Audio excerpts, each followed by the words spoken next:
সৈফ আলী খানক চুৰিকাঘাত কৰা দুৰ্বৃত্তক গ্ৰেপ্তাৰ ছত্তীশগড়ৰ পৰা মুম্বাই আৰক্ষীয়ে গ্ৰেপ্তাৰ কৰে মূল অভিযুক্ত আকাশ কনৌজিয়া বুধবাৰে মাজনিশা বান্দ্ৰাৰ বাসগৃহত চুৰিৰে আক্ৰমণ কৰিছিল সৈফক এতিয়াও হস্পিটেলত চিকিৎসাধীন হৈ আছে নবাব সৈফ আলী খান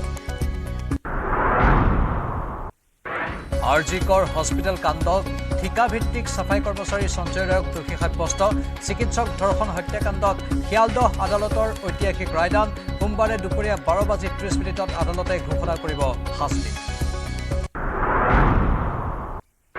কাইলৈ ৰাজ্যত প্ৰথমবাৰৰ বাবে অনুষ্ঠিত হ'ব টিআৰটি স্নাতক আৰু স্নাতকোত্তৰ শিক্ষক পদৰ বাবে পৰীক্ষা এইবাৰ একেলগে যোগ্যতা নিৰূপণ আৰু নিয়োগ পৰীক্ষা অনুষ্ঠিত হ'ব ৯,৭১৭টা পদৰ বাবে অনুষ্ঠিত হ'বলগীয়া টিআৰটিৰ বাবে 9খন জিলাত স্থাপন 57টা পৰীক্ষা কেন্দ্ৰত থাকিব কটকটীয়া নিৰাপত্তা